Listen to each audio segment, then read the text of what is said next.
It's time for the Access of Easy podcast, the weekly technology digest that keeps you ahead of the curve.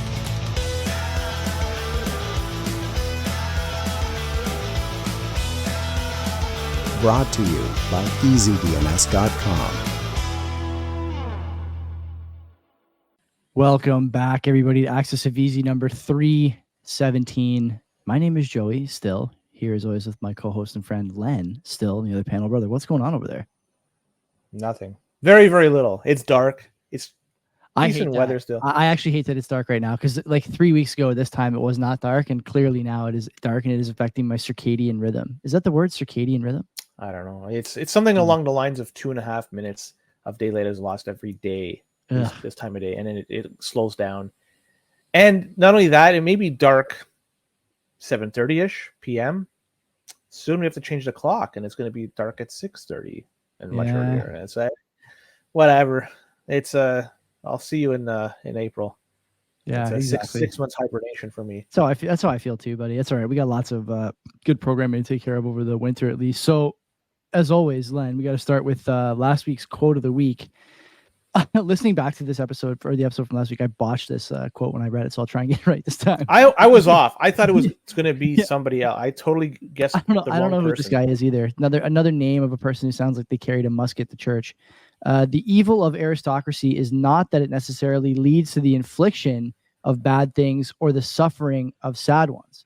The evil of aristocracy is that it places everything in the hands of a class of people who can always inflict what they can never suffer. That's from G.K. Chesterton. Great name. No one got it, obviously.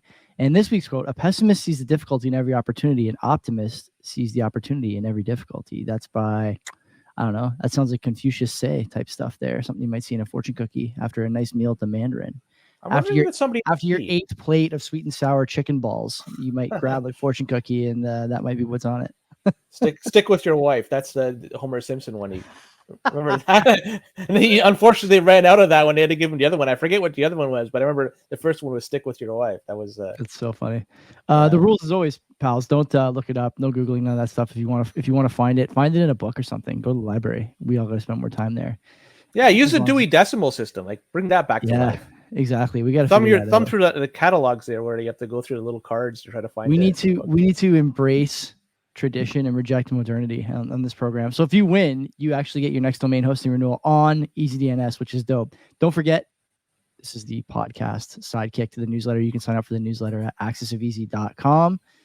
I think you get a discount. I forget what it is. I looked at this like weeks ago, and I've been saying it on the show ever since. But you get a discount when you just sign up for the newsletter. All you got to do is leave your email, and you can get the newsletter in the, I guess, on a regular basis every week. We talk about the top 5 or 6 stories, and then there's also a few other things that we don't cover on the show that are worth your time. Len, I gotta say, I like doing the show, and I find myself more and more reading the newsletter. Are you the same way? No, I have so much material I have to go through in general through a week for our show, and for this show, it's hard to get to anything else. I've been putting off personal things that I want to take advantage of because I just don't have the time, unfortunately. Between family and everything, it's just. There's enough time in a day, but you know what? Hopefully things turn around in terms of having things organized. That's right. And there's even stuff. Yeah, I don't want to get into it, but our show is our show. I was going to say stuff for our show, but I don't want to talk about it. We got enough going on. Yeah. Okay. So we got how many stories today? 1, 2, 3, 5. 4. Yeah. So where do you want to start? Let's hop in. The Xenomorph Malware, and let's rate this guy right off the bat. This name, 2 out of 5 stars for me, and nothing spectacular. It reminds me of a terrible 80s horror flick. How about you, Joey? Xenomorph reminds you of a horror flick? 1980s, something along those lines. It almost reminds me of something like Aliens or something. It just gives me that vibe. I get it. People of my vintage, millennials, will remember Animorphs, the book series that everybody always wanted every time the book flyer. I can't remember the name of that thing. The Scholastic used to run this program where every month teachers would get this like very small offering of books available for kids in their class. I can't remember what it's called. Book orders, I think they called it. I mean, there was the bookmobile. The bookmobile used to park not far from my house actually when I was a kid. But that's a story for another time. But the book orders came every month, and everyone ordered basically the same like 3 things: Yikes pencils, which you may remember, those very colorful erasers, Goosebumps books or Animorphs books. And Animorphs was a sort of a Johnny-come-lately in the genre of youth adventure with a little bit of sci-fi mixed in. Anyway, that's what it reminds me of. I'm going to give it a 2.5 out of 5. That's my rating for that name.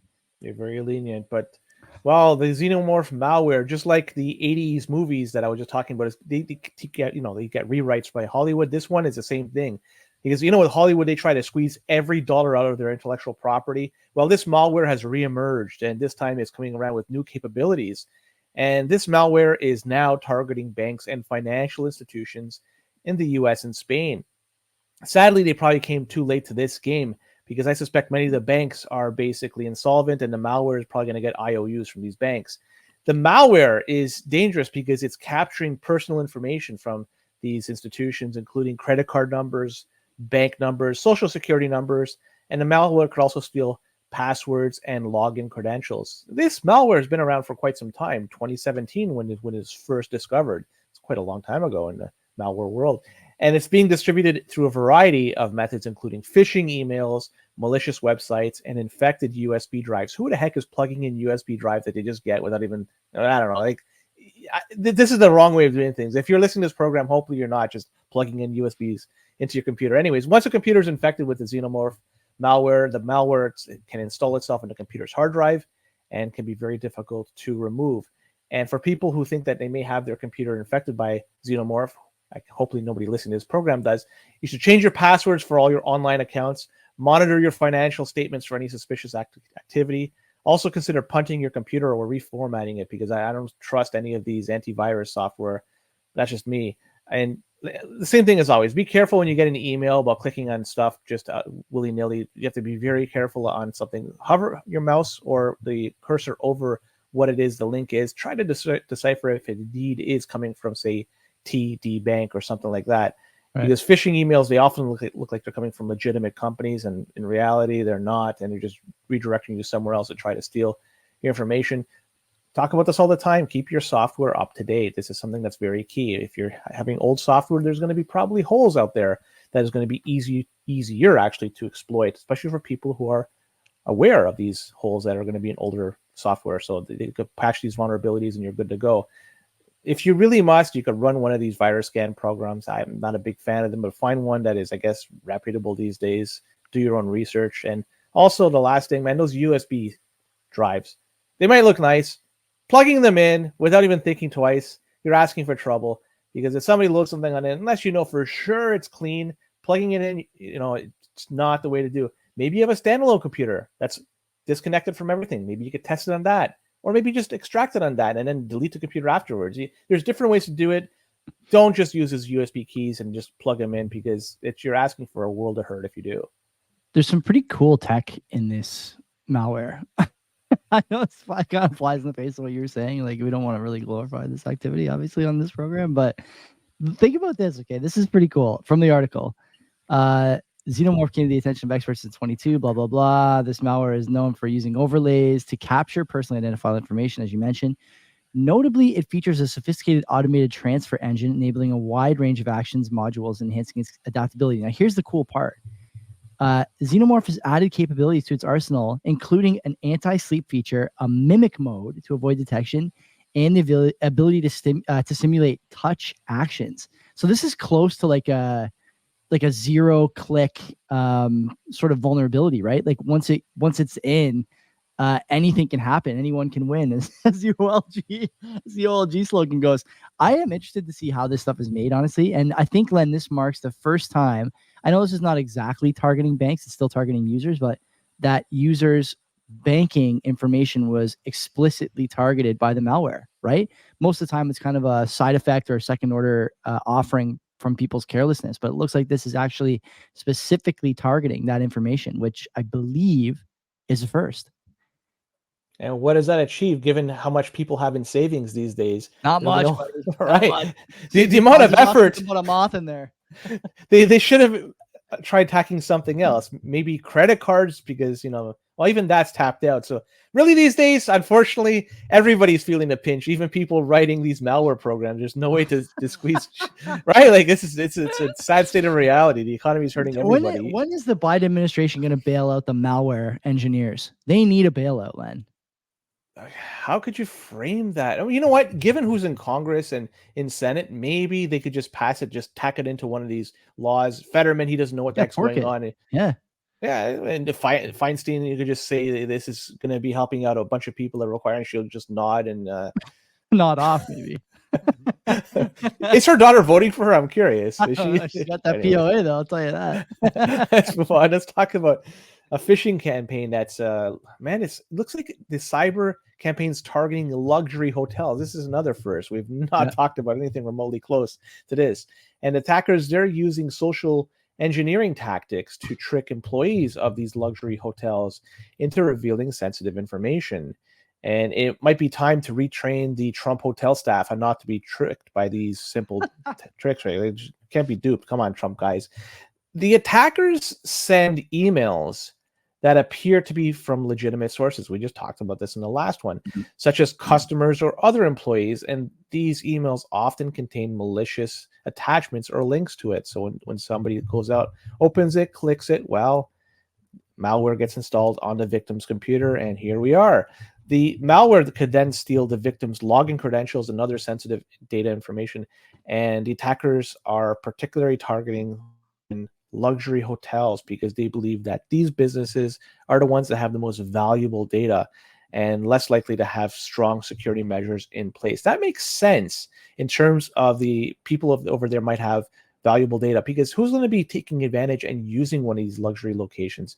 Probably be with somebody of means. And if you get access to their information, I'm not saying this is a good business. I'm just saying this is potentially an opportunity rather than targeting banks of bank accounts of people that have less than $1,000. If you go after somebody that has quite a bit of money and, you can just catch him off guard while he's sleeping on his yacht, well, might be able to get access to a whole bunch more ill-gotten booty as a result. So so it looks like Motel 6 is safe for the time being, but those luxury motels, they're under the radar for these people. Man, it's been more than 10 years since I've had any ill-gotten booty. So one thing to note here, how about this, Len? You are not a coffee guy. I'm trying to think of a service you would use because I want to relate this to something that you would do. I don't think it happens at golf courses, which I know you frequent, you lucky guy. But for me, I think about, of course, this Friday. I think about Tim Hortons. And Tim Hortons is a place where I used to go a lot, especially in university when I first started drinking coffee. I can't remember when it started, but I would say in the last 7 or 8 years. If I go to Tim Hortons for a coffee, or if I'm driving home from somewhere in the morning and I stop at McDonald's for a breakfast burrito, I can almost guarantee that no matter how simple the order and no matter how rote the skill required to fill the order by the person working behind the counter, someone is going to mess something up. I'm either not going to get the coffee I want. They're going to forget to put the salsa in the bag. I'm not going to get a straw. Something is going to happen. There's been a clear decline in competency, I think, across most of the service sector, of which, this is included, or in which this is included, these hotels and whatnot. And what we're seeing here is social engineering attacks on people who have access to maybe low-level security clearances that can lead to breaches in data, as you mentioned, among other things. Is this a problem with the hotels, or is this a problem sort of more broadly in the economy that's being exposed in places where there used to be some baseline of competence that you could count on as a patron of one of these hotels? I would say it's the latter. I think there is a crisis of competence in society now, and you're seeing it play out more and more, both in the way that you just can't seem to get 2 creams and 2 sugars if you ask for it, and in the way that your data might be at risk if you give it to a hotel, luxury or otherwise. Or we've talked many times about SIM swapping, social engineering SIM swaps at telephone carriers, right? Mobile carriers, sort of in the same vein. The problem to me seems like one related to broad lack of competence in society kind of starting to surface, right? It seems to me to be the case. And who's to blame? I mean, there's a lot of people to blame. That's an hour and a half on its own. We get lost in the weeds on that in our other shows sometimes. But the thing is, how do you protect yourself against this? you basically have to like have all your data at all times. You can't ever give up your name or credit card number to a resort or, you know, an airline or whatever. Like, is that where we are? I don't think we're there quite there, but it seems like we're getting closer and closer. We're certainly inching that way.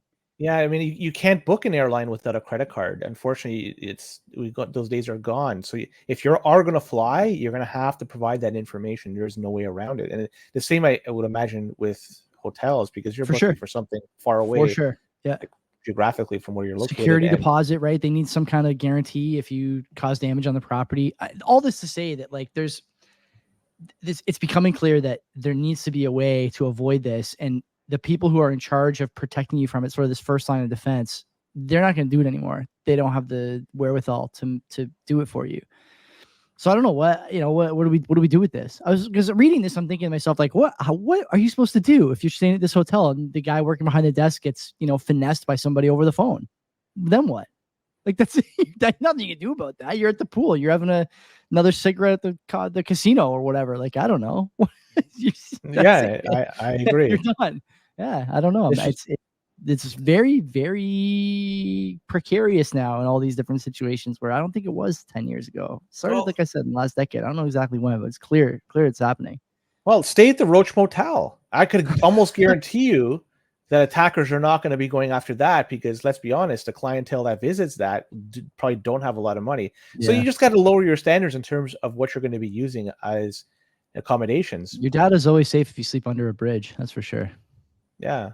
Absolutely. Like you have nothing to worry about at that point. This is one that actually I wanted to talk about in our last CBP episode, but here we are. Yeah. Canada. Well, some interesting news coming out from them in the UN. A new United Nations declaration, which was launched last week by the Foreign Affairs Minister, Melanie Joly. Well, signatories say that this is going to take steps to address online disinformation. A non-binding document that sets out a number of recommendations for governments, technology companies, and other stakeholders on how to counter the spread of disinformation online. We've talked about disinformation many times, and this story is really, really insane. The declaration defines disinformation as false or misleading information that is intentionally spread or to deceive or manipulate people. It acknowledges that disinformation can have a serious impact on democracy, human rights, and public health. The terrible trifecta, like just constantly, over and over again. Where's children? This declaration mentioned it all in there, or no? Probably not. Sorry, children mentioned in there at all? I guess you could consider it in human rights. It could be a subsection of that. Maybe. But anyways, this declaration calls on governments to take on a number of steps to address disinformation, including promoting social media literacy and critical thinking amongst the public, supporting independent fact-checking organizations, regulating social media platforms and other online platforms in a way that protects human rights and freedoms of expression. The declaration also calls on technology companies to take a number of steps to address disinformation, such as including investing in tools and technologies to detect and remove disinformation, promoting transparency and accountability in their algorithm and ranking systems, and working with fact-checking organizations to identify and label disinformation. This declaration was signed on by 27 different countries, including Canada. Other countries that signed on: France, United States, United Kingdom, and a bunch of others. Well, some people say this is a significant step forward, a global effort to address disinformation online, but given the fact who's defining this and what they're trying to achieve, and look at what's happened with Twitter/X and how Elon Musk has been vilified in his approach for trying to open things up. Now, it's still very much a walled garden, but it's much open compared to it used to be. And given all the steps that has been taken place since he's taken over Twitter and then renamed it to X, I don't have much faith in this U.S. declaration to really do anything aside from ensure. Really?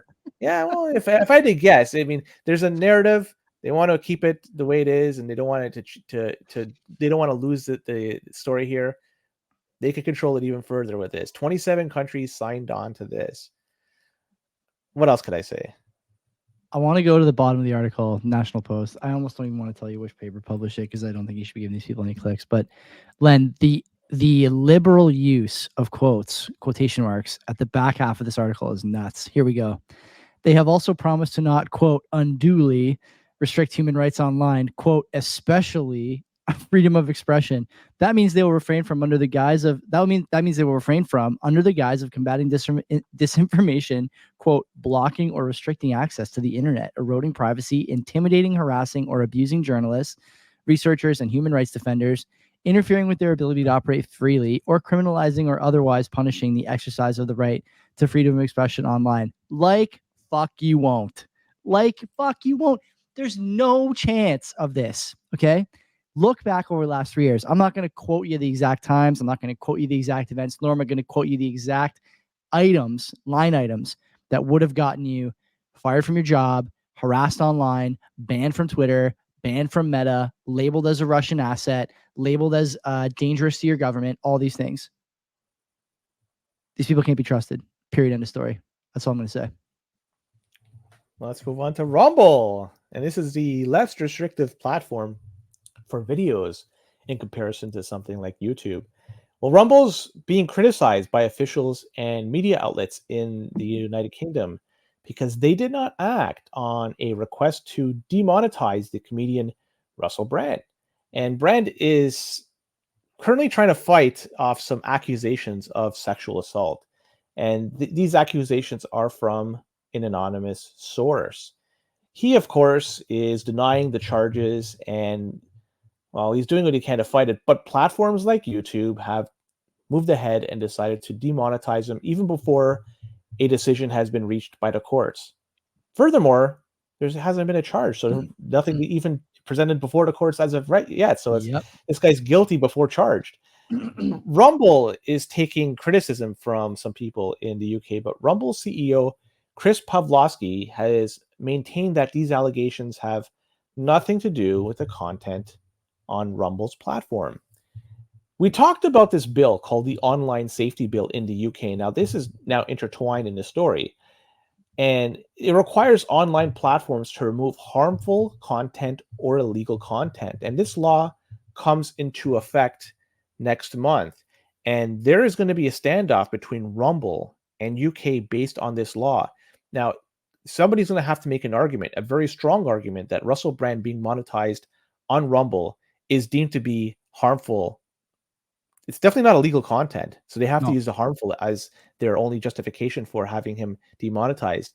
But this is going to have, I think, some implications moving forward, because I suspect there's going to be a butting of the heads between Rumble and the UK, because I can't see any way around this, given what's already transpired between YouTube and, from what I could see on X, there's a lot of people, they already nailed Russell Brand to the cross, even without a charge being laid. I'm not trying to say that he did or didn't do anything. I don't know.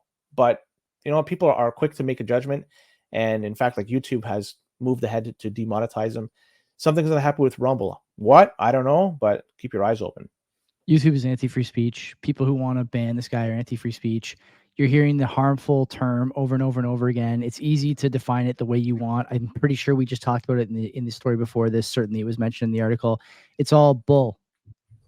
No one should be found guilty before they are even charged with anything. Certainly they shouldn't be demonetized, attempted to debank this guy. And now any company that doesn't cooperate gets letters from the government. This is not the government's role to tell private companies who can and can't use their platform. It's absolutely insane. We talk a lot about the third world tendencies of some alleged first world governments.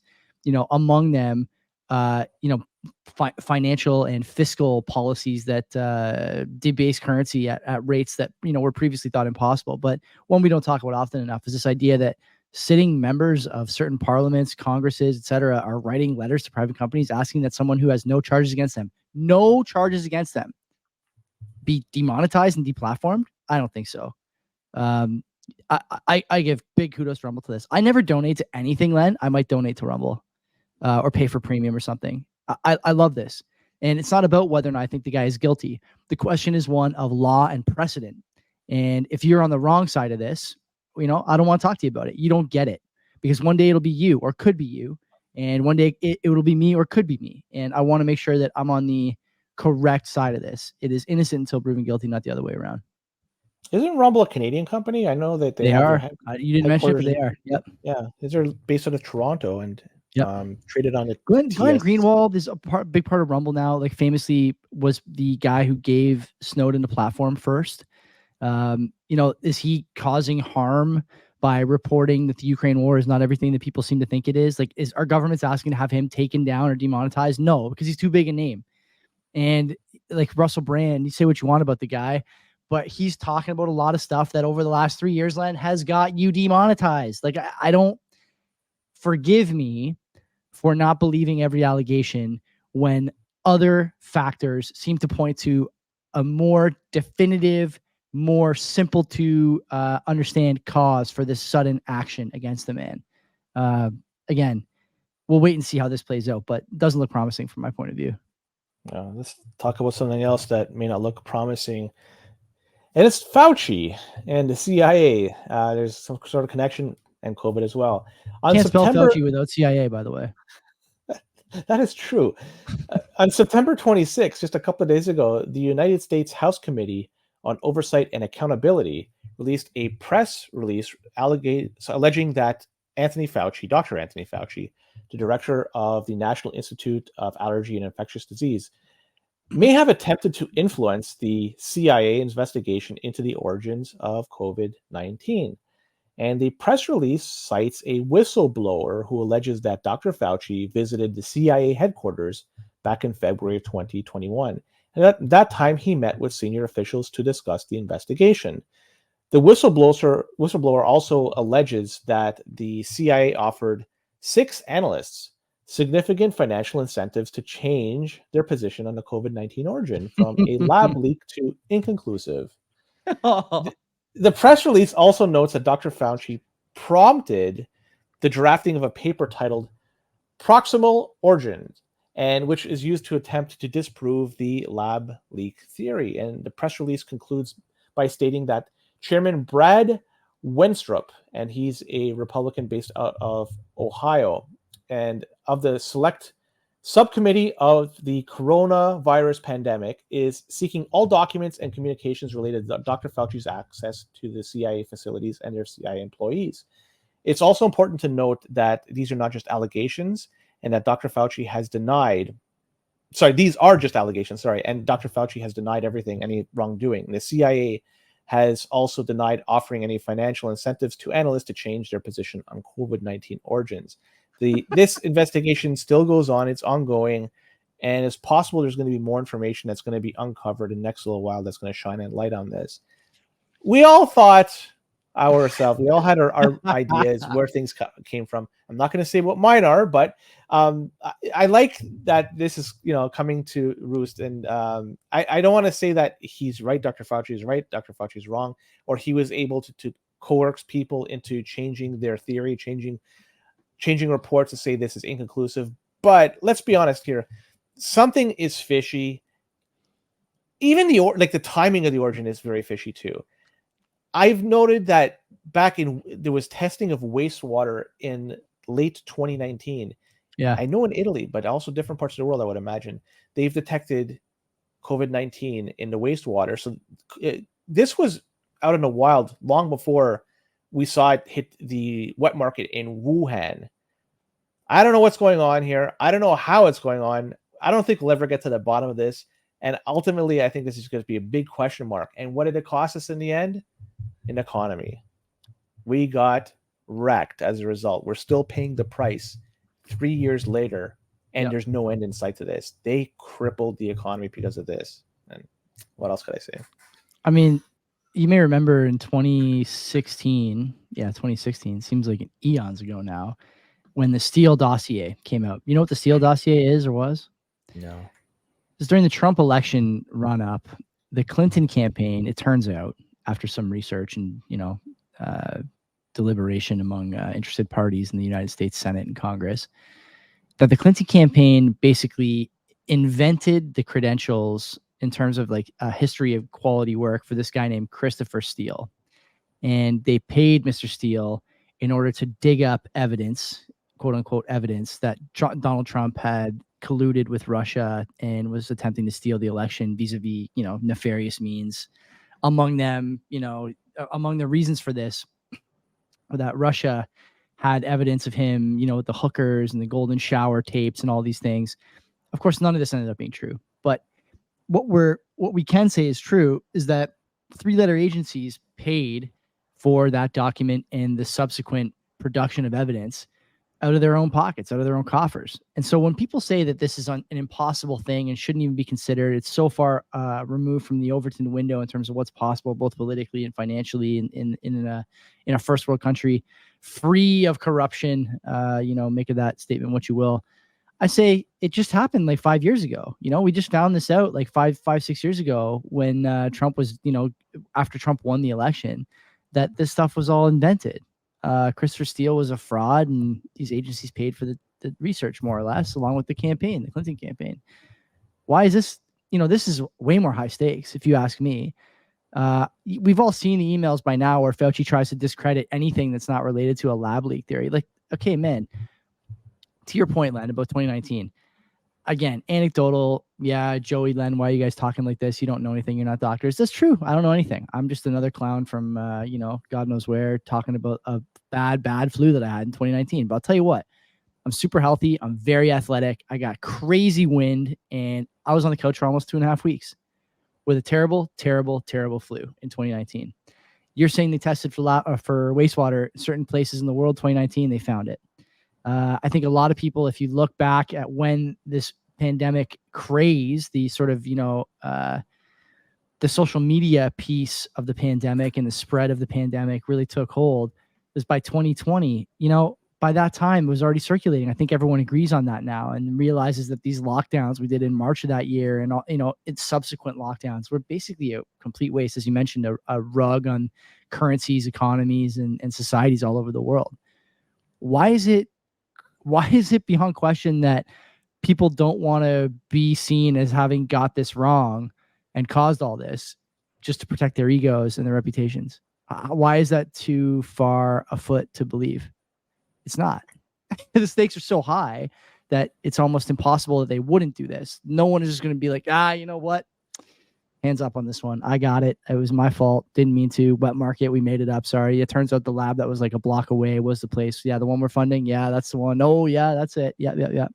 There's no way. And I hope this continues. I hope there's more stuff uncovered and more research done, and diligent people spend time with these things and get this right. Not because I particularly care to see Fauci paste it. He gets pasted enough, and he doesn't have many years left on God's green earth. But I don't want to do this again.